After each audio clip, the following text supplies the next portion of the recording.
Hey there everyone, my name is Ryan Schul. Welcome to my channel. I'm going to do camera off today because I have some family in town and the kids just go berserk and they run into meetings all the time and just all kinds of crazy stuff. And I don't want that in the background, but that's fine, that's fine. So in the narrative today, I'm going to look at factor momentum strategy and create a simulator to do some back testing for a factor momentum. So this is basically a backtesting tool that lets you test different ideas, rotate forward factors that have been outperforming recently. So we're not trying to time the market. It has nothing to do with buying and selling at specific points of the day or throughout the week or throughout the month, right? It has nothing to do with timing, but we're looking at things like value, size, quantity, momentum, low vol, high vol, carry, things like this. So different factors, fundamental factors that we can calculate, and we're going to do trading based on these factors, okay? So it's much more fundamental analysis than technical analysis. So in the script below, we will try to do the following. We will pull prices from stocks that we choose from, okay? And it can be any number of stocks. So I'll show you in a moment how that works. You can pick any stock, substitute any stock you want, it really doesn't matter. We build factor signals for each month for all of these stocks, okay? And look at the momentum and the volatility over time. We form factor portfolios, and for each factor, go along the top bucket. This is the top quantile, that's how we define it, and short the bottom bucket. So we're doing a long short strategy and looking at PL. This is profit and loss, okay? So we estimate factor strength over time using rolling average premiums from cross-sectional regression, and we apply momentum factors, rank factors by recent strength, and go long the strongest and short the weakest. Then we backtest the strategy to rebalance monthly, chain returns, and produce equity curves, rolling Sharpe ratio, drawdowns, etc., and we will compare everything to a benchmark. So it's very important to compare your results to a benchmark so you can see relatively how well your portfolio is performing, okay? If you get, let's say, 10% return, is that good or is that not good? That's impossible to know unless you compare it to a benchmark. So if the benchmark, like the S&P 500, got 25% return and you got 10%, your portfolio kind of sucks, right? If the S&P return was down 10% and you got 10%, then you definitely beat the market by 20% and you're doing great, right? So you really have to compare this to a benchmark. 10% is really meaningless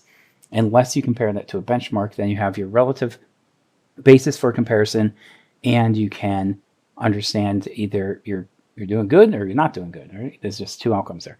So this is the universe that I'm going to be looking at. Again, I told you, you can substitute any stock you want. You can use Starbucks. I might actually have that in the list already. Let me see. Yeah, I do. So, okay, you can use any stock that you want. I'll go back to Apple.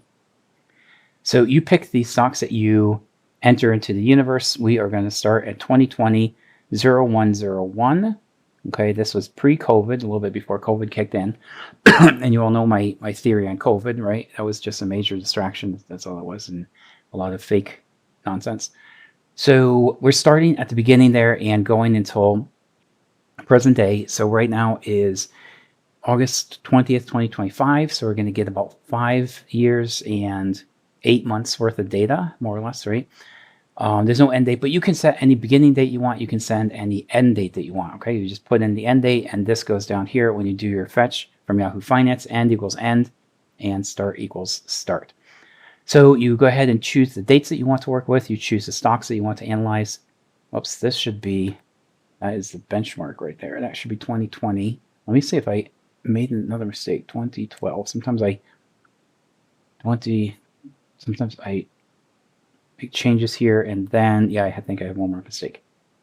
And then I don't catch it, and then I start the video, and then I do catch it. So, whoops. Okay, transpose the numbers, that's fine. So that's it. Again, we're looking at factors, we're looking at momentum, we're looking at fundamentals of stocks, and we're looking at resampling to the month end. The ME is short for month end.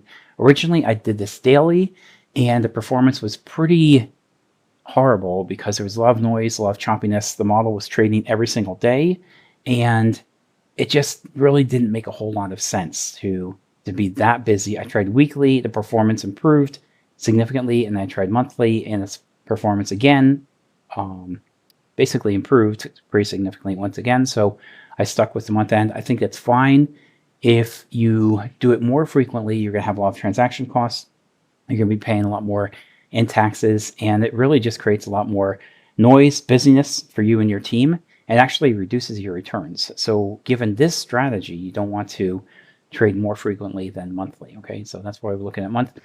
We are looking at momentum, doing a shift in time back 12 months. Okay, back in time 12 months. So we're looking at this, these rolling prices. So we're getting percent price change, and the volume is going to be rolling 252 days. We do 252 because it's 252 trading days in a year. Okay, you subtract out all the Saturdays and Sundays. That's about 100 right there. That's 52 weeks. So I guess it's 104. So 365 minus 104 minus 11. Because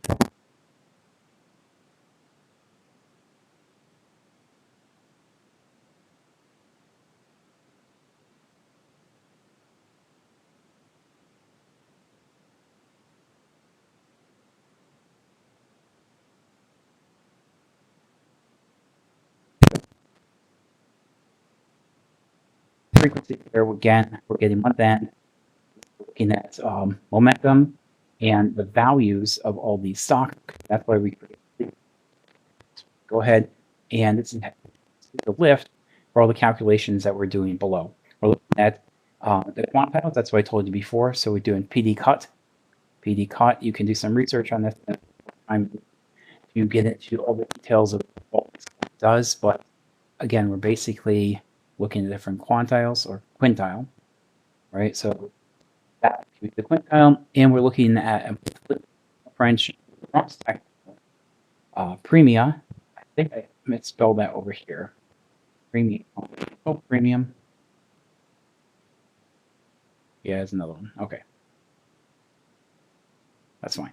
So it's like she's mistakes, but as long as I get it before I finish the recording, I think we're fine. So I'm going to hit Control Enter. There's, whoops, I think I skipped something here. Factor, momentum, and premia for rotation. This is a long and short. Again, we're going longs the top buckets, right, and shorting the bottom buckets, getting those quintiles set up, and then measuring overall performance. We want to know the annual return, the volatility of the portfolio, the Sharpe ratio, and the maximum drawdown. So let me hit Control Enter to run everything in the cell. We go fetch all those prices starting again 2020 0101. The market was actually closed. It doesn't matter. It's just going to skip that day, and we go ahead and do our calculation. Okay, and we get the results. So here's annual return for our investment strategy, 0.3527. The benchmark that we're comparing to is actually down 1% negative. Volatility is 0.37. The S&P 500 is obviously less volatile, or it doesn't move as much as the portfolio. This Sharpe is 0.94. That's pretty decent. Anything 1.0 is very good. This is actually negative Sharpe because you have a negative return over here. Maximum drawdown is 30%, and maximum drawdown here is 25%. So any kind of Sharpe ratio close to 1 is very good. Let me just see what Google says.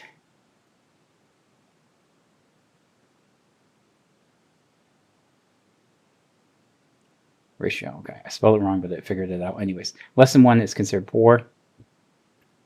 1 to 1.9 is considered good. Okay, so it's a little bit not so good. It's not as good as it could be. We want to see us at 1.0 or greater, so we're just under. We're close to good, but I think we could do better, right? So we're going to change the strategy a little bit here. We're going to get prices like we did before, same starting date for the tickers in the portfolio, and then we're going to get the universe. This is everything that we're pulling in, and we're going to compare that again using month-end rebalancing, and again compare that to some type of benchmark so we can see relatively how well this strategy is performing to just taking everything and dumping it into the S&P 500. Okay, and again we're looking at the overall value, the momentum, and the low volatility. Okay, so I'm going to go ahead and run this. We're looking for, again, the annual return, the volume, Sharpe, and monthly drawdown. If you don't understand all these terms, it's okay. You can Google it. You can take your time. I'm going to share all this code with you when I post a video a little bit later today. For now, all you have to do is copy and paste, run this in your own Jupyter notebook. Feel free to pull it apart, engineer it any way you like. You can change the look back period. You can change the top K, the bottom K. These are the top buckets and the bottom buckets. We're going long here and short here. And again, I don't have time to get into all the details of everything, or the video would just drag on and on and on and on. But I try to introduce the basic concepts in all of my videos and explain fundamentally what's going on, and then leave it to you guys to fill in the missing pieces, fill in the blanks, and that's how you educate yourself, right? If I spoon feed everybody, it's going to take way longer.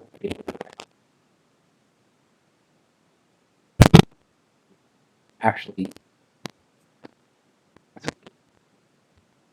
under what we'd really like to see, here we got 0.9272 in the previous example, 9428. So Sharpe dropped just a tad. That's okay.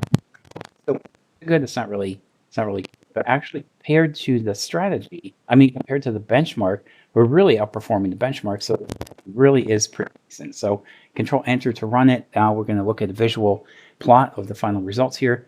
You can see the benchmark portfolio really was flat, really didn't do anything in this whole period. And the strategy performed about 3.5 times better than the S&P 500. So at the beginning, it's kind of slow. It's kind of just crawling, just getting going here. By February 2022, things really pick up for the strategy. S&P is still flat. By 2023, the strategy really starts to pick up momentum, right? It's growing faster and faster, getting better and better. And it kind of drops off a little bit here, but still relative to the benchmark, we're way ahead of the curve, okay? So we're plotting, obviously, like the time series right there. We have the rolling 12-month Sharpe. So the Sharpe actually does go up to about 2 and a little bit over 2 over here. So it's really performing quite well at this point, but unfortunately it drops down a little bit, and that is just the nature of the market, right? Like you can't guarantee what the outcome is going to be. You can't control these things, right? You're at the mercy of the market. So all we can do is try to pick the best strategy and follow that, but we can't control. If we have a Sharpe ratio of 2.3, that's quite excellent over here. That's quite nice. And then it drops down to a Sharpe of 0.93. That's just under good. It's not bad. If it's 0, you're really just wasting your time. You're not doing anything beneficial whatsoever. But 0.93 is decent. Over here, 2 is actually quite good. According to Google, 1 to 9 is considered good. Anything 2 to 2.9 is very good. And over 3 is excellent. It's hard to get these 3s, guys. It's really hard to get these 3s. But anything that can get you up to 2, between 2 and 3 is quite good. In this chart down here, we see the longs and the shorts. Remember, the longs are the best top buckets, the quintile buckets that we're going long in, and the shorts are selling, right, or shorting. We sell the stock at a certain price and buy it back at a lower price, right, and we keep the difference. That's our profit. So this shows you all the longs and the shorts. And then this chart, we see this is how $1 grows over time for the factor momentum strategy. This is a solid blue versus the simple benchmark that always holds an equal weighted mix of 3 factors long short portfolio. That is the dashed red line, right? So again, here's the strategy in blue. The dashed red is benchmark. In the rolling 12-month Sharpe, we see some Sharpe time series lines as it crosses over the 0 Sharpe. So really here we're creating negative value. This is called capital destruction. If you go less than 0, capital creation is greater than 0. Okay, so we want capital creation, not destruction. And 2 indicates excellent risk return. 1 is okay, and 0 is really no edge in performance or profit whatsoever. In the bottom chart, we see down here in this view, this shows us the strategy chose to be long and short each month. We are told the model is going to be long, the best factors, and short the worst. Okay, this is how we get the top K buckets and the bottom K buckets based on the 6-month average of estimate factor premia. Bars near 1 mean the model was long that long short portfolio, and bars near -1 means it was short. So the negatives down here, these are the short buckets on the bottom here, and these are the long trades on the top over here. So what did we actually accomplish? We loaded factor returns, right, and cleaned them to a common frequency. This is month-end frequency. Built a momentum signal pre-factor. This is 12-month, 6-month, or exponential look back. We constructed portfolios that overweight winning factors and underweight or short losing factors. We manage risks with constraints, maximum weights, turnovers, volatility, beta, so on and so forth. Accounts for frictions, transaction costs, borrowing fees, etc., etc. We ran a time-stepped backtest applying signals, trades, P&L, so on and so forth. Output Diagnostics is in the terms of Sharpe ratios, Sortino ratios, maximum drawdowns, hit rates, etc. What ifs? We consider this with different factor sets, look back windows, risk models, so on and so forth. Perform robustness checks out of models, out of sample splits, walk forward, etc., and generate artifacts using NAV charts and rolling Sharpe. Okay, this is the rolling Sharpe in green, and this is the NAV weights down here. Okay, so hopefully that makes sense, guys. If you have any questions, comments below. If you like this material, please hit the subscribe button.